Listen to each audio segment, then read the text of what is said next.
انہوں نے اتنی محبت اور دل سے کہا کہ وہ اسے انکار کرنا تیمور خان کو اچھا نہ لگا۔ وہ گاڑی سے اترا تو زمان خان اس کے کندھے پر بازو رکھے ایک بیٹے اور دوست کی طرح اس کے لیے مردان خانے میں چلا آیا۔ آؤ بیٹھو ادھر، زمان خان نے اسے بٹھایا۔ میں ذرا چائے پانی کا بندوبست کر کے آتا ہے۔ جی خان جی۔ ان کے جانے کے بعد مردان خان کو دیکھنے لگا۔ یہاں کی زیبائش اور سجاوٹ بے حد شاندار تھی۔ زمان خان جو ہی زنانے میں داخل ہو اس کے سر پر پڑی دیکھ کر ایک اس کی اہلیہ شیریں جان بیٹیاں صنم خان اور انم خان پریشان ہو گئی تھی۔ بابا یہ آپ کو کیا ہوا ہے؟ یہ آپ کو چوٹ کیسے لگی؟ صنم پریشانی سے اس کے سر پر ہاتھ رکھتے ہوئے پوچھ رہی تھی۔ اوے بچہ لوگ، ہم بالکل ٹھیک ہے، بس ذرا سا چوٹ لگ گیا۔ کیسے لگ گیا چوٹ پاپا؟ آپ کا دھیان کدھر رہتا ہے؟ آپ آخر خود گاڑی لے کر کیوں نکل پڑتے ہیں؟ کتنی بار کہا ہے کہ ڈرائیور کو ساتھ لے کر جایا کرے، لیکن آپ سنتے ہی کہاں ہیں؟ صنم خان خفگی سے باپ سے یہ سب کچھ کہہ رہی تھی اور بیٹی کی یہ فکر مندی زمان خان کو مسکرانے پر مجبور کر گئی۔ وہ صنم خان کے سر پر ہاتھ رکھتے ہوئے بولا، اوئے بچے، ہم بالکل ٹھیک ہیں، دیکھو ہم کو کہاں سے لگ رہا ہے ہم زخمی اور بیمار ہے۔ دیوار سے لگا کھڑا تیمور خان باپ بیٹی کی باتیں یہ سن کر مسکرا دیا۔ اچھا چلو جلدی سے کچھ چائے شائے کا بندوبست کرو، مردانے میں ہمارا ایک عزیز مہمان بیٹھا ہوا ہے۔ جی بابا۔ انہیں چائے اور دیگر لوازمات کا کہہ کر زمان خان واپس تیمور خان کے پاس گیا۔ تیمور خان کو بیٹھک کی سجاوٹ کو دیکھتے پا کر زمان خان مسکراتے ہوئے بولا، یہ سارا کچھ ہماری بیٹی نے کیا ہے، اسے ان سب کا بہت شوق ہے۔ جی خان جی، اور یہ سب کچھ بہت اچھا اور شاندار ہے۔ اب وہ دونوں ایک دوسرے کے ساتھ بیٹھے باتیں کر رہے تھے۔ تیمور خان اسے بتا رہا تھا کہ وہ پڑھائی مکمل کرنے کے بعد اپنے گاؤں آیا ہے۔ زمان خان کو یہ لڑکا بہت بھلا لگا تھا۔ اسے دیکھتے ہوئے دل میں خواہش سے جاگی تھی کہ کاش اس کے جیسا اس کا بھی ایک بیٹا ہوتا۔ اسی وقت صنم خان نے دروازہ بجایا۔ بابا جان چائے؟ ہاں بچہ آتا ہے۔ سامان اٹھا اور صنم خان سے چائے دیگر لوازمات سے بھرپور ٹرالی لے کر ٹرے لی۔ انہوں نے تیمور خان کے سامنے وہ سب رکھ دیا۔ ارے خان جی، یہ سب کی ضرورت نہیں تھی، مجھے جلدی میں گھر جانا تھا۔ کوئی بات نہیں بچے، اگر ایک دو گھونٹ لوگے تب بھی ہمیں خوشی ہوگی۔ وہ جانتا تھا کہ اسے دیر ہو چکی ہے، لیکن اس نے اتنی محبت اور چاہت سے یہ سب کہا کہ وہ وہاں رک گیا۔ چائے پینے کے بعد وہ اٹھ کھڑا ہوا۔ شکریہ خان جی ان سب کے لیے، وہ زمان خان سے گلے لگتے ہوئے بولے۔ اگر کبھی فرصت ملے تو ادھر کا چکر ضرور لگانا۔ جی ضرور، وہ ادب سے بولتا اسی کے ساتھ مردانے خانے میں سے نکل گیا۔ زمان خان اسے گاڑی تک رخصت کرنے آیا اور پھر دوبارہ ملنے کا وعدہ کرتے خدا حافظ کہہ کر وہاں سے روانہ ہوا۔ ادھر احتشام خان اس کے لیے پریشان ہو رہا تھا کہ وہ ابھی تک پہنچا کیوں نہیں، جس کے لیے اب وہ ڈرائیور اور محافظوں کے لائن میں کھڑا کیے غصے سے کہہ رہا تھا کہ وہ تیمور خان کو اکیلے کیوں چھوڑ کر آئے ہیں۔ اس کے دشمن ارد گرد گھوم رہے ہیں، اگر جو انہیں تیمور خان کے آنے کی بھنک بھی پڑ گئی تو انہوں نے اسے کچھ کر دیا تو میں خدا کی قسم کھا کر کہتا ہوں اگر میرے جو بچے کو کچھ ہوا تو میں تم سب کے ٹکڑے ٹکڑے کر دوں گا اور انہیں کتوں کے آگے ڈال دوں گا۔ احتشام خان کی دھمکی سن کر وہ ان کے قدموں میں گر گئے اور گڑ گڑا کر معافیاں مانگنے لگے کہ وہ بے قصور ہیں۔ چھوٹے سردار نے انہیں خود ہی وہاں سے جانے کا کہا تھا۔ عین اسی وقت تیمور خان کی گاڑی وہاں آ کر رکی۔ رونت خان گاڑی سے باہر نکلا۔ اسے دیکھتے احتشام خان کا سارا غصہ جھاگ کی طرح بیٹھ گیا اور وہیں ان سب کی جانوں میں جان آئی۔ میرا بچہ، میرا تیمور خان۔ احتشام خان نے اپنے بازو وا کیے اور تیمور خان دوڑ کر ان کے چوڑے سینے سے جا لگا۔ دادا جان۔ ابرار خان، دانش خان اور زرار نے مسکرا کر انہیں دیکھا۔ خوشی سے احتشام خان کی آنکھیں برس پڑی۔ خان جی آپ رو کیوں رہے ہیں؟ تیمور خان اپنے دادا کے آنسو صاف کرتے ہوئے بولا۔ ہم کو بڑا خوشی ہو رہا ہے بچہ، اور یہ خوشی کا آنسو ہے۔ احتشام خان اپنی پگڑی سے اپنے آنسو صاف کرتے ہوئے بولا۔ تیمور خان باری باری ابرار خان، دانش خان اور زرار خان سے ملا۔ پھر وہ احتشام خان کے سینے سے لگا، حویلی کی طرف بڑھ گیا جہاں پر ساری خواتین ان کی آمد کی بے چینی سے منتظر تھیں۔ تیمور خان کی حویلی میں داخل ہوتے اس کا شاندار استقبال کیا گیا۔ شہناز، تیمور خان کی والدہ، اسے بھینچ کر سینے سے لگا کر رو پڑی۔ مورے آپ کیوں رو رہی ہیں؟ میرا بچہ، خدا کا شکر ہے کہ تم صحیح سلامت واپس آ گیا، میں تو بہت ڈر گئی تھی۔ شہناز اس کے چہرے کی ایک نقوش کو چھوتی انہیں چومتی آنسو بھری آنکھوں سے بولی۔ جب سے انہوں نے اپنے شوہر کو کھویا تھا تب سے وہ ڈری ڈری سی رہنے لگی تھی کہ مبادا کہیں وہ اپنے اکلوتے بیٹے کو نہ کھو دے۔ وہ ہر وقت اپنے بیٹے کے لیے دعائیں مانگتی تھی، جس طرح وہ اپنے شوہر کو سالوں سے چلتی دشمنی کی بھینت چڑھتے دیکھ چکی تھی۔ اب خوفزدہ تھی کہ کہیں اس کے سسر پلس ماموں اس کے اکلوتے بیٹے کو بھی اس دشمنی کی بھینت نہ چڑھا دیں۔ وہ سالوں سے چلتی اس دشمنی کے خلاف تھیں، بس چاہتی تھیں کہ کسی بھی طرح سے یہ دشمنی ختم ہو جائے اور سب امن اور سکون سے رہیں، لیکن بیچ والے چند شر پسند عناصر ایسا ہرگز بھی نہیں ہونے دینا چاہتے تھے۔ وہ چاہتے تھے کہ بس وقت پر جنگ اور فساد جاری رہے اور لوگ بے گناہ ہوتے ہوئے بھی مرتے رہیں۔ پچھلے کئی سالوں سے بے گناہ لوگ اس دشمنی کی بھینٹ چڑھ کر اپنی جان سے ہاتھ دھو بیٹھے تھے، لیکن جنگ اور دشمنی ختم ہونے کا نام ہی نہیں لے رہی تھی۔ مورے بس کر دیں، میں صحیح سلامت آپ کے سامنے کھڑا ہوں، دیکھیں مجھے۔ تیمور خان ماں کا چہرہ اپنے ہاتھ میں لیے احترام سے ان کی پیشانی چومتے ہوئے بولا، آپ کی دعاؤں سے میں صحیح سلامت واپس آ گیا ہوں، اب آپ بے فکر رہیں۔ شہناز نے نم آنکھوں سے سر ہاں میں ہلایا۔ لالا، اس کی دونوں بہنیں بھاگ کر اس کے پاس آئیں اور اس سے لپٹ گئیں۔ تیمور خان نے اسے خود سے لگائے مسکرا دیا۔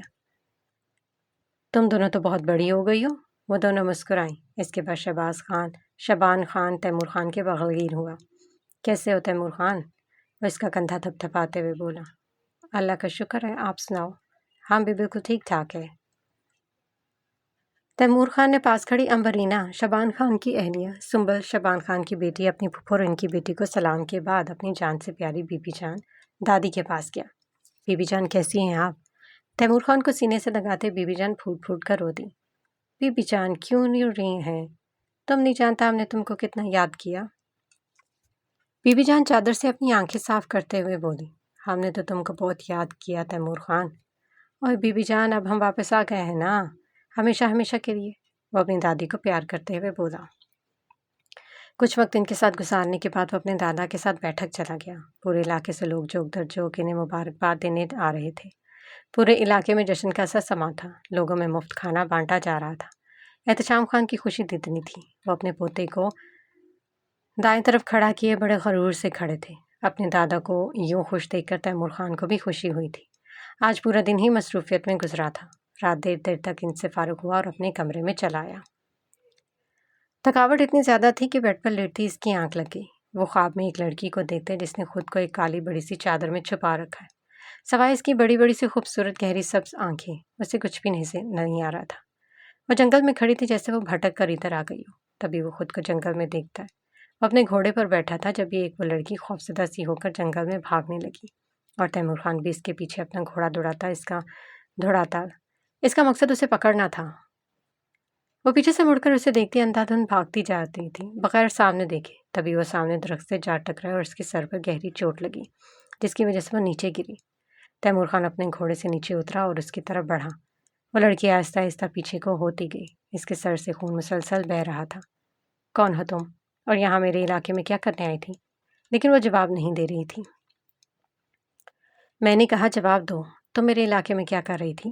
تیمور خان بلند آواز سے کہتا، لیکن وہ لڑکی پھر بھی اسے کوئی جواب نہیں دے رہی تھی، بس غصے سے اسے دیکھتی چلی جا رہی تھی۔ تیمور خان اس کی خوبصورت سبز آنکھوں میں اپنے لیے نفرت صاف دیکھ رہا تھا۔ چلو پھر میں خود ہی دیکھ لیتا ہوں۔ وہ ذرا سا نیچے کو جھکا اور اس کا ہاتھ اس کے نقاب کی طرف بڑھا۔ اس سے پہلے کہ تیمور خان اس کا نقاب ہٹاتا، اسی وقت فجر کی اذان سے اس کی آنکھیں کھل گئیں۔ وہ اٹھ کر بیٹھ گیا۔ وال کلاک پر نظر ڈالی تو فجر کی نماز کا وقت ہو چکا تھا۔ وہ اٹھا اور وضو کر کے نماز پڑھنے کے لیے کھڑا ہو گیا۔ وہ USA میں اپنے بہت سا وقت بھی گزار چکا تھا اور ماڈرن بھی تھا، لیکن وہ اپنے دین اور اقتدار کو نہ بھولا تھا۔ نماز پڑھنے کے بعد وہ ہاتھ اٹھائے دعا مانگنے لگا۔ نماز اور دعا سے فارغ ہونے کے بعد وہ سیدھا اپنے دادا کے پاس چلا آیا۔ صبح کا وقت بہت سہانا تھا اور دادا اسے اپنی قریبی زمینوں کی سیر کے لیے لے گئے، اور پھر وہیں سے ہی وہ اسے اپنے ساتھ قبرستان لے آئے۔ قبرستان میں داخل ہوتے وقت تیمور خان کے قدم ڈگمگائے تھے۔ اپنے باپ کو کھو دینے کے بعد وہ ہمیشہ سے ڈرتا تھا کہ کہیں وہ پھر سے کسی اپنے کو نہ کھو دے۔ احتشام خان اس کا ہاتھ پکڑے اسے باپ کی قبر پر لا کھڑا کیا۔ یہ دیکھو، یہ تمہارے باپ فضل خان کی قبر ہے۔ احتشام خان قبر کے کتبے پر لکھے اس کے باپ کے نام کی طرف انگلی سے اشارہ کرتے ہوئے بولا، جی دادا جی، ہاں، اور اب وہ وقت آ گیا اپنا وعدہ پورا کرنے کا، تاکہ اس طرح تمہارے باپ کی روح کو بھی سکون پہنچے۔ تیمور خان نے سوالیہ نظروں سے اپنے دادا کو دیکھا۔ میں سمجھا نہیں داجی۔ میں سمجھاتا ہوں۔ سب کے سامنے میں نے تمہارا ہاتھ پکڑ کر فضل خان کی لاش کے سامنے کھڑے ہو کر یہ وعدہ کیا تھا کہ فضل خان کے قاتل زمان خان کو تم اپنے ہاتھوں سے مارو گے۔ کیا میں؟ تیمور نے کنگ ہو کر جواب دیا۔ وہ تو بہت حساس لڑکا تھا، انسان تو کجا آج تک اس نے ایک مکھی تک نہیں ماری تھی، اور پھر یہ بات تو یہاں جیتے جاگتے انسان کی ہو رہی تھی۔ لیکن داجی میں کس سے؟ ہاں تم مارو گے فضل خان کے قاتل زمان خان کو، جس طرح اس نے مارا تھا تمہارے باپ کو بغیر کسی رحم کے، اس کا سینہ گولیوں سے چھلنی کر ڈالا تھا، کیونکہ خون کا بدلہ خون ہوتا ہے، یہی سکھایا ہے ہمیں۔ مگر دادی یہ سب غلط ہے، ہمیں اسلام نے معاف کرنا بھی تو سکھایا۔ اگر ہم انہیں معاف کر دیں اور اس جنگ کو یہیں ختم کر دیں تو ہم خون خرابے سے بچ جائیں گے، اور ہر سال لڑائی میں جتنے لوگ مارے جاتے ہیں وہ سب نہیں مارے جائیں گے۔ تیمور خان کی بات سن کر احتشام خان نے اسے یوں گھورا جیسے اس نے کوئی گناہ کر دیا۔ اپنے داجو کو یوں غصے میں دیکھ کر تیمور خان نے خوف سے تھوکنی دی۔ میں تو بس ایک بات کا انتظار کر رہا تھا داجی۔ تیمور خان معافی کی بات کرتا ہے تو وہ انسان معافی کے بالکل بھی قابل نہیں ہے۔ اس نے جو دوست بن کر ہمارا پیٹ پیچھے چھرا گھونپا وہ معافی تلافی کے قابل بالکل نہیں ہے۔ اگر انسان اور اس کتے کو مارنا ہو تو میں کتے کو چھوڑ کر اسے مار ڈالوں گا۔ اگر بات قتل کا ہوتا تب بھی میں ضرور سوچتا اس بارے میں، مگر ادھر بات تو اپنا عزت کی ہے۔ اگر میں تم کو اصل بات بتاؤں تو تم شرم کے مارے اپنا سر نہ اٹھا پاؤ گے، یہ سوچ کر کہ تم نے اس انسان کے بارے میں آخر معافی کی بات کی کیوں؟ ایسی بھی کیا بات ہے داجی؟ تیمور خان اپنے دادا کی بات سن کر چونکا تھا۔ کیا کوئی اور بھی سچ تھا جس سے وہ انجان تھا؟ کیا بات ہے داجی؟ بتائیں مجھے وہ بات جو آپ مجھ سے چھپا رہے ہیں۔ مجھے بتائیے کہ کیا کیا تھا سامان نے کہ بابا کے قتل کے علاوہ۔ سچ سننا چاہتا ہے تم؟ جی داجی۔ تو پھر سننے کا ہمت بھی پیدا کرو، آپ بتائیے، میں سن لیں گا۔ چلو پھر، جب تم اتنا اصرار کر ہی رہے تو سنو، یہ کہانی بہت لمبا ہے۔ کہاں سے شروع کروں؟ جہاں سے یہ شروع ہوتی ہے وہیں سے شروع کریں۔ چلو بیٹھ جاؤ، آج فضل خان بھی اس کا گواہ بنے گا۔ احتشام خان اپنے بیٹے کی قبر کو دیکھتے ہوئے بولا اور ہاتھ پکڑ کر تیمور خان کے ساتھ فضل خان کی قبر کے پاس بیٹھ گیا۔ تیمور خان اپنے دادا کو دیکھنے لگا جو گہری سوچ میں ڈوب گیا تھا۔ شاید وہ الفاظ تلاش کر رہا تھا کہ کہاں سے شروع کروں۔